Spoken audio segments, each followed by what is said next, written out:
Good evening and welcome to Tucker Carlson Tonight. You've heard a lot over the past few days about the security of our electronic voting machines. And this is a real issue, no matter who raises it or who tries to dismiss it out of hand as a conspiracy theory. Electronic voting is not as secure as traditional hand counting, period. It never will be as secure. Voters can see this because it's obvious and it makes them nervous. And why wouldn't it make them nervous? Our leaders have given us every reason not to trust technology. The people now telling us to stop asking questions about voting machines are the same ones who claimed that our phones weren't listening to us. They lie. We all know that.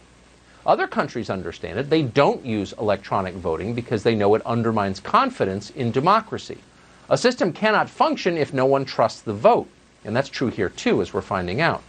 Going forward, we need to find out exactly what happened in this month's presidential election. We need to find out no matter how long it takes the investigation to unfold or how much it costs. And once we get answers from that investigation, we ought to revert immediately to the traditional system of voting, the one that served our democracy for hundreds of years. What we're doing now is not working. That's an understatement. As of tonight, the state of New York still hasn't managed to count the votes in 5 House races thanks to mail-in voting. That's a disaster. Let's stop pretending that it's not. But at the same time, we shouldn't let our focus on voting machines distract us from all that happened earlier this month. The 2020 presidential election was not fair. No honest person would claim that it was fair. On many levels, the system was rigged against one candidate and in favor of another. And it was rigged in ways that were not hidden from view. We all saw it happen. The media openly colluded with the Democratic nominees. Joe Biden and Kamala Harris refused to explain what they would do if they were elected. That's never happened before in any presidential election in American history, but the media allowed them to do it. At the same time, beginning in the spring, Democrats used our public health emergency for nakedly partisan ends. They punished Trump supporters for trying to gather, but they exempted their own activists, rioters and vandals from BLM and Antifa, from the COVID lockdowns entirely. They said this out loud. The restrictions they did enforce crushed America's small businesses, the heart of the Republican Party. And yet they made their own donors fantastically richer. Jeff Bezos alone saw his net worth jump by more than $70 billion during the pandemic. Then Democrats used the coronavirus to change their system of voting. They vastly increased the number of mail-in ballots because they knew their candidates would benefit from less secure voting. And they were right. They used the courts to neutralize the Republican Party's single most effective get-out-the-vote operation, which for generations had been the National Rifle Association. Not enough has been written about this, but anyone on the ground saw it. Thanks to legal harassment from the left, the NRA played a vastly reduced role in this election, and that made a huge difference in swing states like Pennsylvania and others. But above all, Democrats harnessed the power of big tech to win this election. Virtually all news and all information in the English-speaking world travels through a single company, Google. A huge percentage of our political debates take place on Facebook and Twitter. If you use technology to censor the ideas that people are allowed to express online, ultimately you control how the population votes. And that's exactly what they did. They rigged the election in front of all of us, and nobody did anything about it. Dr. Robert Epstein saw this coming. Epstein is one of the world's foremost experts on the effect of big tech on politics. Epstein is not a partisan Trump supporter. In fact, he's a Democrat. But he believes in democracy, and for years he has warned that Silicon Valley could steal this election. This is what he said when we spoke to him about a year ago. Google and similar companies like Facebook are completely unregulated in the United States, so they can do whatever they please.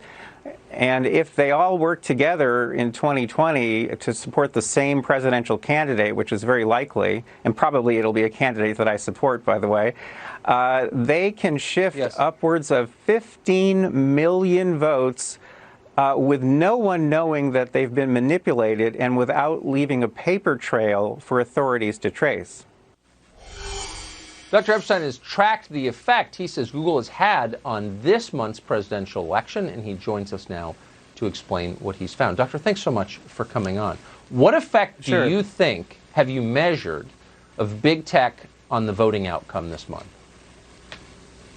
Well, a couple of things that we've looked at so far. First of all, we had 733 field agents in 3 key swing states this year, Arizona, North Carolina, and Florida.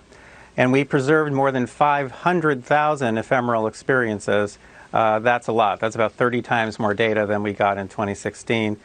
And we're finding a couple of things that are pretty clear. Number one is that Google's search results were strongly biased in favor of liberals and Democrats. This was not true on Bing or Yahoo. The bias was being shown to pretty much every demographic group we looked at, including conservatives. So in fact, conservatives got slightly more liberal bias in their search results than liberals did. How do you account for that? And then we also found what seems to be a smoking gun. That is, we found a period of days when the vote reminder on Google's homepage was being sent only to liberals. Not one of our conservative field agents received a vote reminder during those days. The good news is, on that 4th day that we were monitoring, we went public with some of our findings, and Google backed off. They literally shut off that manipulation that night, and so for 4 days before the election, they were showing vote reminders to everyone, finally. What effect, and we're thankful that you are apparently the only person monitoring this. It controls our Google single-handedly controls our view of the world, and yet no one seems to care. But what do you imagine the effect, what have you measured the effect of this manipulation had on the outcome of the election? Well, there are multiple manipulations here. We were also monitoring YouTube this time, and Facebook, and Bing, and Yahoo. The bottom line at the moment is that these manipulations, the ones that we've so far quantified, could easily have shifted at least 6 million votes in just one direction. That's the bare minimum at this point that I'm confident of. The maximum, we haven't even begun to estimate that yet because we have so much data to look at. So that's the margin of the election right there. So you're saying that what you feared could happen may indeed have happened, that the manipulations from one company, Google, may have determined the outcome of the presidential election. Well, we've been told this for nearly a year by whistleblowers from Google. We've seen it in leaked documents from Google, leaked videos from Google. There's no question that they set about after the 2016 election to make sure that President Trump, whom I do not support, by the way, to make sure that he is not reelected. And the massive amount of data we've collected is consistent with what the whistleblowers and leaks have been telling us for a long time now. So yes, the answer is yes. So why is this not at the top of the concern of anybody who cares about democracy? Why are we allowing this to happen, do you think? Unfortunately, the answer is pretty obvious. Google literally buys candidates and politicians, and my colleagues, my fellow academics, are often bought by Google with large grants. So, the fact is that if you're a Democrat or you're a liberal, you like what Google and to some extent these other tech companies are doing. You like it. It's to your advantage. The problem, though, is that we don't know who Google is going to be supporting tomorrow. And in fact, in different countries around the world, they don't necessarily support liberals. In some countries, they support conservatives. In China, they've worked with the Chinese government to help surveil and control the Chinese population. This is the story right here. Dr. Epstein, I hope that you get the funding that you need to continue this research. I think it's hard to think of many things more important, and I hope that changes are made immediately. Or this is well, we've moved into Georgia, so we're now monitoring the Georgia runoff. So we're doing our best. I hope that you will. Thank you.